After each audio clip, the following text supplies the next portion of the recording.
بیدارہ نہیں تو، یعنی جب سلیم نے اسے پوچھا کہ ابا جان کی صورت سے غصہ تو نہیں معلوم ہو رہا تھا، ان کو غصہ تو نہیں آیا تھا، تو بیدارہ نے کہا نہیں تو سلیم، تو اماں جان ذرا تم بھی میرے ساتھ چلو۔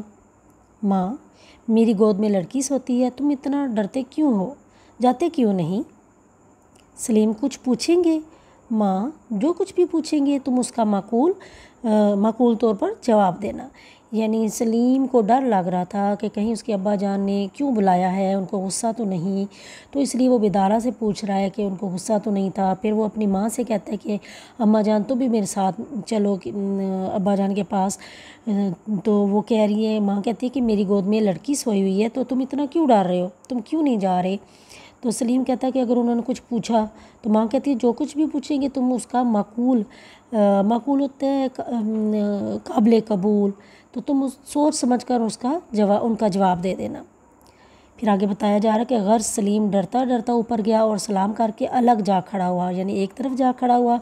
باپ نے پیار سے بلا کر پاس بٹھا لیا اور پوچھا، یعنی اب باپ نے اس کو کیوں بلایا تھا؟ باپ نے تو اس لیے بلایا تھا کہ اس نے خواب میں دیکھا تھا، تو پھر قیامت کے مناظر اس نے دیکھے، تو اس نے اٹھ کر اس کو بڑا اپنی اور اپنے خاندان کی بے مقصد زندگی پر افسوس ہوا، تو اس نے پھر اپنے خاندان کی اصلاح کرنے کا سوچا تھا، تو اس نے تو سلیم کو اصلاح کے لیے اپنے پاس بلایا تھا، تو لہٰذا باپ نے اس کو اپنے پاس بٹھا لیا اور پیار سے پوچھا، باپ، کیوں صاحب آج مدرسے نہیں گئے؟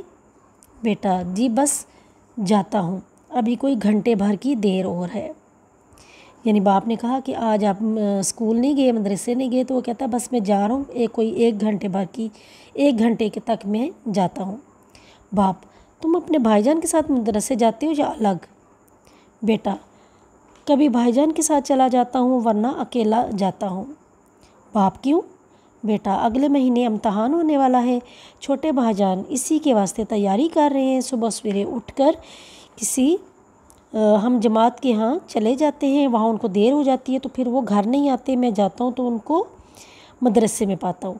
یعنی باپ پوچھتا ہے کہ تم اپنے بھائی کے ساتھ جاتے ہو، تو کہتا ہے نہیں، تو پھر باپ کہتا ہے کہ کیوں اس کے ساتھ نہیں جاتے؟ تو کہتا ہے کہ ان کا اگلے مہینے امتحان ہونے والا ہے، اور وہ اپنے ہم جماعت کے گھر چلے جاتے ہیں صبح اٹھ کے امتحان کی تیاری کرنے کے لیے، پھر وہاں سے وہ سیدھے گھر نہیں آتے بلکہ اسکول چلے جاتے ہیں، اور میری بھی وہاں پر ہی ان سے ملاقات ہوتی ہے۔ باپ، کیا اپنے گھر میں جگہ نہیں ہے کہ دوسروں کے ہاں جاتے ہیں؟ بیٹا، جگہ تو ہے، مگر وہ کہتے ہیں کہ یہاں بڑے بھائی جان کے پاس ہر وقت گنجفہ تاش کی ایک شکل ہوتی ہے کھیلنے کی، اور شطرنج ہوا کرتا ہے، اطمینان کے ساتھ پڑھنا نہیں ہو سکتا۔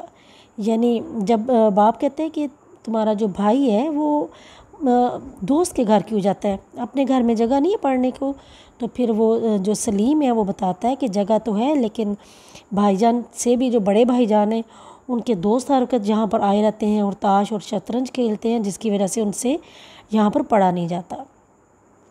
باپ، تم بھی شطرنج کھیلنی جانتے ہو؟